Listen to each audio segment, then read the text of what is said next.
Hi everyone, I'm Laura. I'm the co-founder and CEO of Animal Advocacy Careers.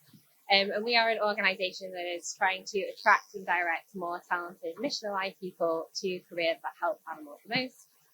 We've helped over 120 people change careers successfully into opportunities that have helped animals. And yeah, we've given over thousands of people career advice as well. So hopefully some of the stuff that we've learned I can share with you today. Our vision is to have an animal advocacy movement of high talent density with mission-aligned advocates in critical positions in society, accelerating freedom for animals. We work with over 150 organisations with their recruitment efforts, and we have a variety of sources to help all of you hopefully find your career that helps animals the most. So what is holding us back currently from achieving the vision that I just mentioned now? Well, the first thing is that we have a skill bottleneck in the animal advocacy movement. That means that nonprofits are really struggling to hire specific types of skills. That doesn't mean that organizations are struggling to hire people in general. It means that they have specific skills that are really hard for them to hire for. And the movement itself, it doesn't really give the ability to grow those skills within it. And that's, again, because we're quite funding capacity constrained. So there are very few opportunities for people to grow those skills in the movement, but the organizations themselves are struggling to hire those people with the skills. So that is quite problematic. The other thing is that we lack strategic coordination in the movement, that talented people don't always know the opportunities where they can help animals the most.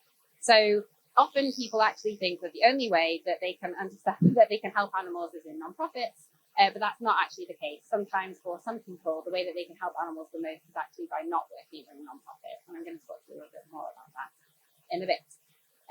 So I know that you probably came to this presentation because it said that I have lots of data, and I promise I will come to that. I will drown you all in data. But I think one of the things that I would like you to take the most away from this presentation is actually the most critical way to be the best advocate for animals is understanding more about where you fit specifically. So what are your personal fits? What is the skills that you currently have or can develop that will help you to help animals the most? That could be working in a nonprofit space, but it could also be working in policy. It could be working in large companies, it could be working in retailers. It's really about understanding where you as an individual can actually add the most value to the animal advocacy movement. So as I said, most people often think that they can only help animals by working in nonprofits, but we as an organization believe there's actually 3 different ways that people can help animals. One, of course, is working in roles in nonprofits. But there are other 2 ways where people can really help animals without working in nonprofits. So one avenue is donations. So that could be either donating your time or money. So it doesn't mean that you have to quit your job to help animals. You can actually just keep your normal job and you can donate your time and money to animals. Or you could actually look to strategically place yourself in positions in society which maybe there aren't current animal advocates. And that way you might actually be able to make a dramatic amount of change for animals. So what do I actually mean? So sometimes it's quite ambiguous what kind of opportunities we're talking about. When we're talking about adjacent roles, those could be roles in governmental organizations, it could be academia, it could be think tanks, it could be in investment funds, it could be earning to give. And on the left-hand side are nonprofit roles. So again, there's a variety of roles for nonprofit roles, but the different kinds of skill sets that are needed in the left-hand bucket are very different to the right-hand bucket. So what normally happens is people who have the skills to advance themselves in the right-hand bucket just try and squash themselves into the left-hand bucket. That doesn't usually mean that you're going to be the best advocate. It's about really understanding where on this chart you can really help animals the most, and that will be the way that you can be one of the best advocates. So we also asked the nonprofit organizations the same question, because I don't want you to just think this is something that we came up with ourselves, but we interviewed over 103 organizations last year, and we asked them, if we were to have talented mission-aligned people in some area of society that wasn't nonprofits, where would you be most excited about? You can see that there's quite a lot of distribution here. So organizations differ, and it's usually the organization's theory of change which will lead them into thinking specific people being in different areas of society can be useful. But there was some convergence over the middle section here, which is having more people in governmental and civil service, and also having people in leadership positions in large group corporations. And that, again, is because quite a lot of the organizations that we surveyed are corporate campaign organizations. So, of course, for them, it's quite helpful to have those people there. The other reason, of course, is not just thinking from the nonprofit point of view, but it's also from a social movement theory point of view. So when we're thinking about how do we affect large scale change for animals, we want to have people in all these different areas of pillars of support of society. So that's not just having talent concentrated in nonprofits, it's also about having people in other key pillars of support which will affect change for animals. Okay, so now we're going to talk more about the data. So last year, AAC interviewed over 103 organizations, asking them what were their challenges and what kind of roles were they struggling the most to fill. And they came back to us saying that, unsurprisingly, executive leadership and strategy, campaigns and stakeholder engagement and fundraising and development were the hardest to hire for roles. What this really means is if you really think that you have the capabilities, that you already have those kind of skills that would mean that you're excelling in those roles, or that you have the capacity to be good at those roles, it's probably likely going to be one of the areas that you can actually affect the most change for animals, because organizations are really struggling to hire for those roles. If they don't hire for those roles, what it means is either the role itself will go unfilled, which we estimate cost the movement around $2 million in 2023, or that the role gets hired by somebody that doesn't actually have the skills needed to be good at that role. And again, animals are the ones that are really struggling with that. So if it's the possibility that you might have those three skills, then that could be the area that you could help the most impact for animals. We asked the same question in Europe, and there was a slight difference. So Europe at the moment is going through a point where campaigning is the hardest to hire for role. This is the first time this has ever changed. So we've been doing this survey for 5 years, and it's always been executive leadership and fundraising. But this last year, there was this huge surge for campaigners in Europe. So I don't know if that will carry on for a large amount of time, but it does mean that if there's any campaigners sitting in this room, there could be a good opportunity for you to consider whether you want to be a campaigner.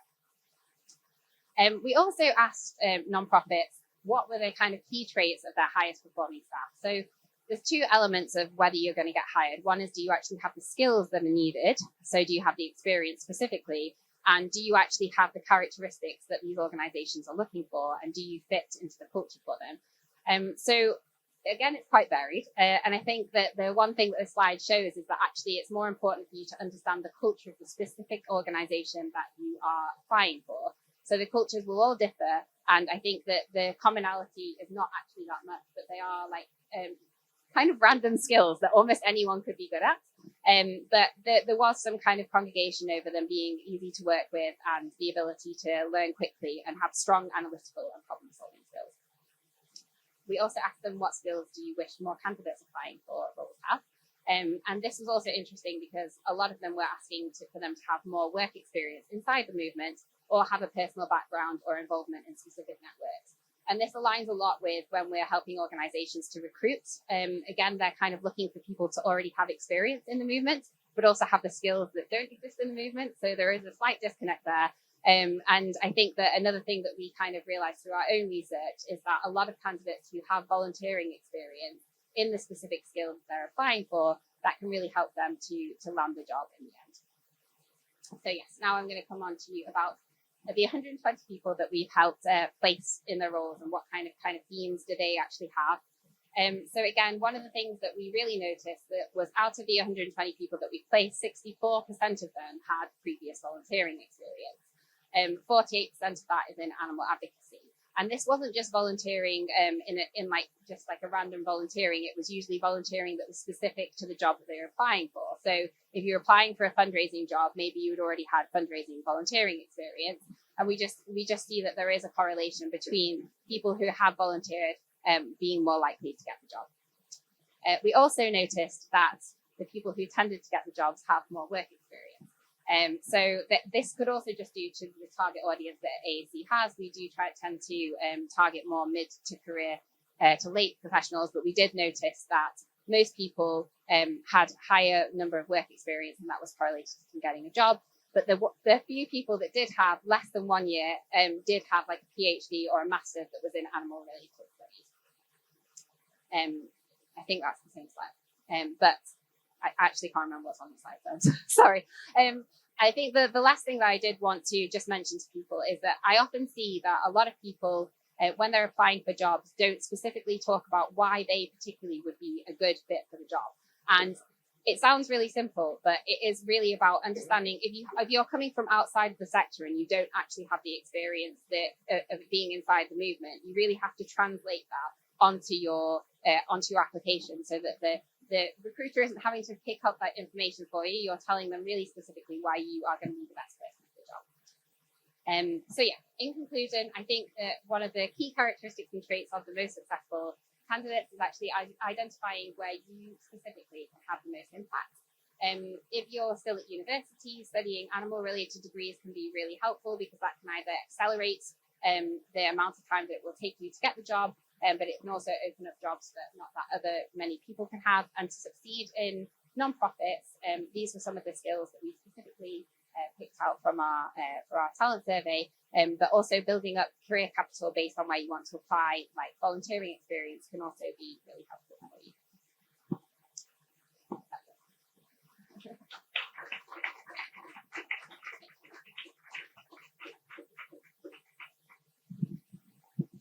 And thank you so much. Amazing.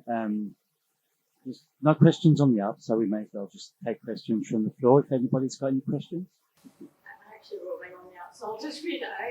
One of the barriers that I see to getting a job outside of the non-profit sector, or even just outside of the animal advocacy sector, is like employer bias against vegans and against animal advocates. And I think that can be quite obvious, like from your CV, from your LinkedIn, that you are a vegan, you are an animal advocate, and they might be biased against that and not want someone affiliated with that in their role. So what kind of advice do you have in regards to that, or any thoughts?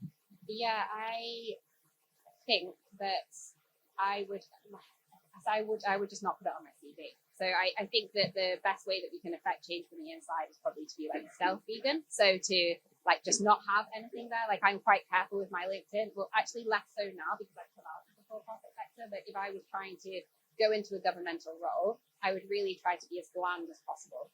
So I would just be like, I would just be really, really bland, have like no links to anything like that. And if you know that you're going to be targeting like adjacent roles outside of the animal advocacy space, then I would really just try and come across as like least vegan as possible. But if it's already feeling a bit problematic to you, that might also be giving you the signal that maybe it's not the right environment for you, because you're most likely going to be in an environment that's not going to be around other vegans. And so yeah, that could also be something there too. Thank you. Anybody else have their hands up there? Yeah, thank you. Yeah, I was just going to say, the importance of volunteering is really key. I was just wondering, to volunteer, you have to kind of have the time and the support and kind of, you don't need to work like a part-time job or something in spare time, for example. Does that risk excluding kind of certain demographics? Is there a way to like make sure everyone has the ability to volunteer? Yeah, it does exclude. I think this is one of the problems of the movement, and I think that the way that you would solve that problem is by the organisations themselves removing that key, the kind of like the necessity to have the volunteering. But I think when we've spoken directly to groups about this, they say that they're looking for mission alignment, so proof of mission alignment. That was also on one of the slides. And one easy way to prove that you're mission aligned is by doing the volunteering. But if there are other ways to kind of like show and demonstrate to those nonprofits that you are mission aligned, the volunteering itself might not be necessary. But volunteering is also useful to build up your network, and a lot of organizations also in recruitment, but laughing because Dave here and he knows about recruitment, but I don't think it's best practice to be asking for references from people who are already in the network, but that's often the case. Like that, if you get through to the last stages of like nonprofit groups, they will want you to give a reference of somebody they know.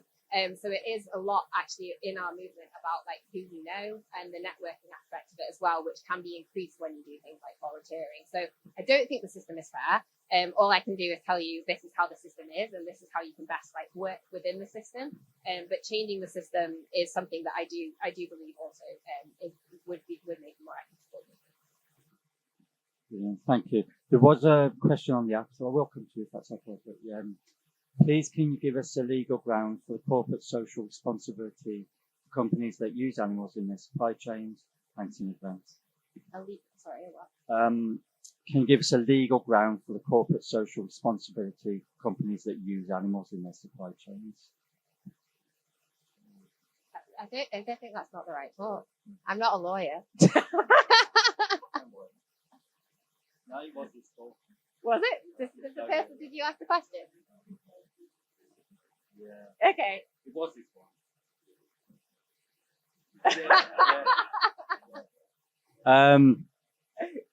So you had a question there, sir? Right. You had a question, yeah? Oh. There you go.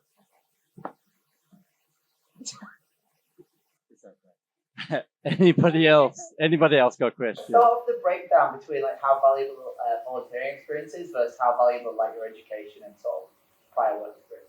In the non-profit space, it's probably volunteering over education, which is a bit crazy. Because I have like a lot of volunteering experience, but I constantly run into jobs that want professional like background or like education.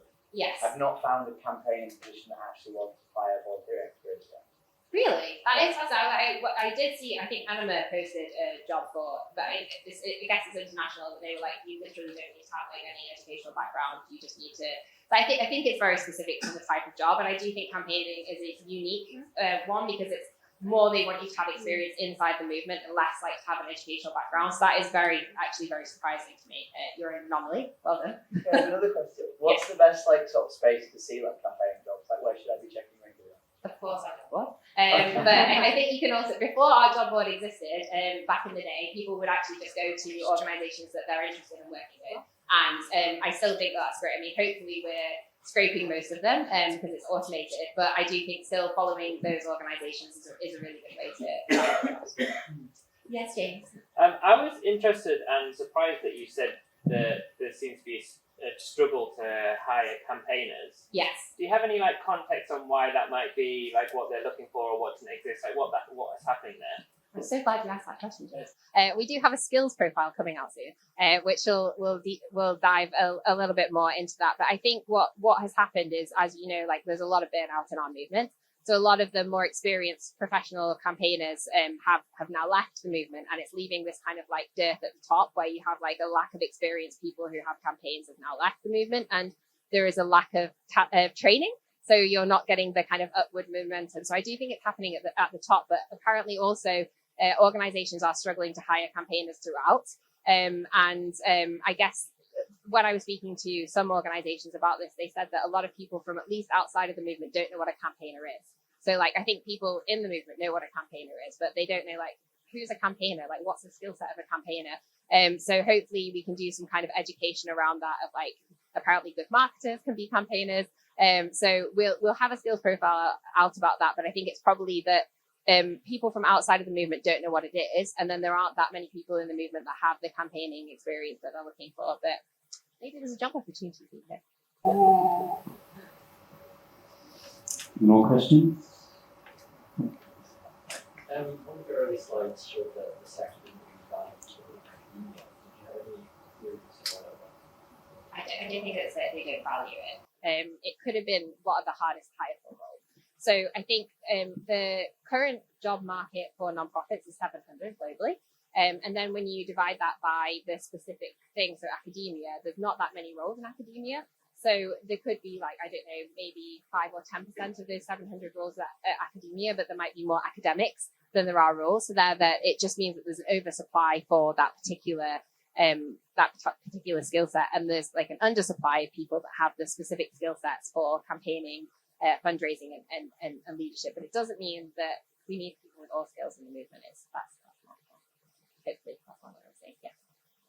Yes. I think I'm not the best person to answer that question. I think that AI will transform all of our lives, and we kind of are just identifying skills as they come. And when organizations are struggling to hire for those skills, I still think that you will still need people in strategy, executive leadership, fundraising. Fundraising might be helped by AI, but I doubt it. And campaigns, I don't know whether that's something that AI can take over, but I think some of these core skill sets will be enhanced by AI, but will not be like completely replaced by AI. Last question, anybody? Anyone? No, brilliant. Thank you so much for the talk and presentation. Thank you, everyone. Thank you.